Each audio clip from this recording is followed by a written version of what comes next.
School वालों, कहावतें क्यों पढ़ाते हो? यार कोई मुझे बता दे कि कहावतें क्या होती हैं और हम इन्हें क्यों पढ़ते हैं, और आखिर ये इतनी मुश्किल क्यों होती हैं, आसान क्यों नहीं होती? पता नहीं पढ़ते हुए तुम्हें रोना क्यों पड़ जाता है। अब कहावतों में भी तुम्हारा रोना निकलेगा। इतना इंटरेस्टिंग टॉपिक तो है। क्या खाक इंटरेस्टिंग है? इतने मुश्किल मुश्किल लफ्ज है, ना कोई सर ना कोई पैर, बख्शो खाला भी चूहा लंडोरा ही भला। अब इतने मुश्किल मुश्किल लफ्ज कौन पढ़े, और आखिर में से पढ़ ही क्यों रहा हूँ? आफरीन है भाई, कौमी जुबान पढ़ते हुए इतने रोने रोना जाना बस तुम्हारा ही काम है। अब इसमें मुश्किल क्या है? हर कहावत के पीछे एक कहानी होती है, तुमने बस उस कहानी को गेस करना है। अच्छा, तो इस कहावत के पीछे क्या कहानी है, और लंडोरा चूहा कौन सा होता है? देखो, एक बिल्ली भूखी थी, शिकार की तलाश में थी और एक चूहे के बिल के आसपास घूम रही थी। कभी छुप जाती थी, कभी सामने आ जाती थी, कभी सामने आकर बिल में झांकती। चूहे ने एक दफा बिल से जरा बाहर देखा और बिल्ली को देखते ही अंदर भाग गया। बिल्ली बिल के पास गई और कहने लगी, भांजे तुम भाग क्यों गए हो? आला सिद्ध के अंदर दम घुट रहा होगा, बाहर आओ, हवा खाओ, मैं तुम्हारे प्यारी प्यारी सी सूरत की बलाए लूं। आओ तुम्हें घुमाऊं फिराऊं। इतनी अच्छी अच्छी और प्यारी प्यारी बातें सुनकर चूहा बिल्ली की बातों में आ गया और डरता झिझकता बाहर निकल आया। बिल्ली बहुत भूखी थी, उसने बेताब होकर चूहे को झपटा मारा। बिल्ली का पंजा सीधा चूहे की दुम पर पड़ा।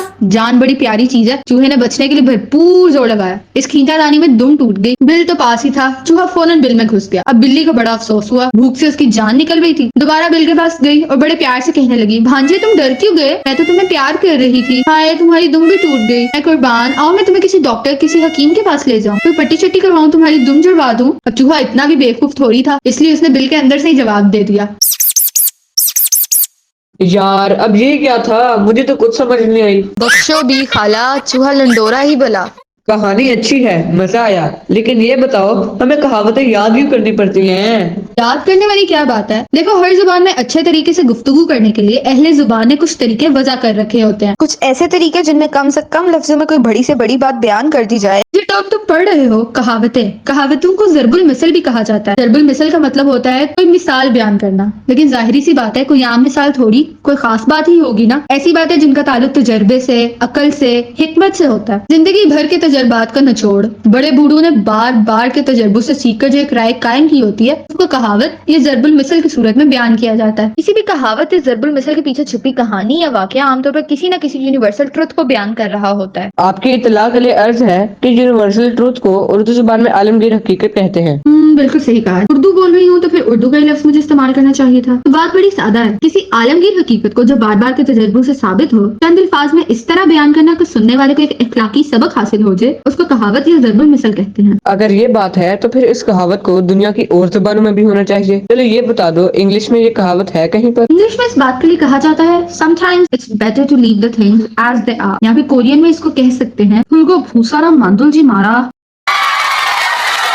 याद आया, मेरे पिछली सालगिरह पर खाला ने कोई किताब मेरे लिए ऑनलाइन मंगवाई थी और खाला ने कहा था कि कोई मुहावरे वगैरह की बात है इसमें। जी हाँ, और आपने तमाम गिफ्ट्स खोल लिए थे, लेकिन किताब का सुनकर उस गिफ्ट को देखने की भी जहमत नहीं की थी। ठहरो, मैं स्टडी टेबल के दराज से लाता हूँ। इतना दूर जाने की जरूरत नहीं है। उस गिफ्ट रैपर को मैंने ही खोला था और वो किताब मेरे साइड टेबल पर पड़ी है, ले आओ। उस किताब में दुनिया के कई ममालिक की कुछ ऐसी कहावतें दर्ज हैं जो हमारी उर्दू कहावतों जैसा मफहूम रखने वाली हैं। मसलन इस तरह की कहावतें। तो देखो, हमारी उर्दू में एक कहावत है, ऊंट के मुंह में जीरा। इसका मतलब है किसी को इसकी जरूरत से बहुत कम चीज मिलना। यही चीज जापान में कुछ इस तरह से कही जाती है, हाथी को मछली के तालाब में रखना। ये मजे की कहावत है, तो खा लो। तो यार अगली कहावत पे भी चल पड़ो। हमारे यहाँ एक कहावत है, अंधा बांटे रेवड़ियां अपनों अपनों को दे। यही बात अमेरिका में इस तरह से कही जाती है, फेवर्स गो टू फ्रेंड्स। यानी इंसान के पास जो भी अच्छी चीज हो वो अपनों में ही उसको बांट देता है। एक और उर्दू कहावत है, ऊंट के पाँव में सबके पाँव। और चीन में इस बात को इस तरह से कहा जाता है, एलिफेंट्स डोंट फियर माइस। यानी बड़े लोग छोटे खतरात से नहीं डरते। एक और उर्दू कहावत है, चोर की दाढ़ी में तिनका। और यही चीज रूस वालों के यहाँ इस तरह से कही जाती है, a guilty conscious needs no accuser. यानी मुजरिम को अपनी गलती का खुद ही एहसास होता है। नहीं नहीं, मुझे ना करो, मैंने कुछ भी नहीं खाया। जी जी, और मेरे ड्रॉ से चॉकलेट्स का पैक तो कुछ चींटियां आके ले गई थी ना। तो हाँ ना, मीठी चीज थी, मीठी चीज को कीड़े खा जाते हैं। इसके अलावा उर्दू की एक और कहावत है, बंदरों के हाथ में नारियल। तो बंदर कहते हैं मुझे क्यों घूरी हो? और थाईलैंड में ये बात इस तरह से कही जाती है, monkeys can't handle coconut. Urdu में एक मुहावरा और है, दूध का जला छाछ ही फूंक फूंक कर पीता है। इंग्लैंड में कहा जाता है, वंस बिटन ट्वाइस शाय। और उर्दू कहावत है, नहले पे दहला। यही बात इटली में इस तरह से कही जाती है, टिट फॉर टैट।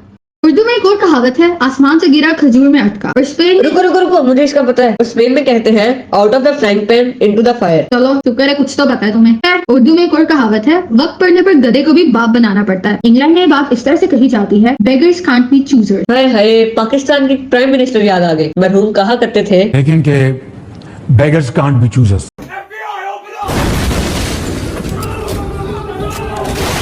तुम पढ़ लो कहावतें।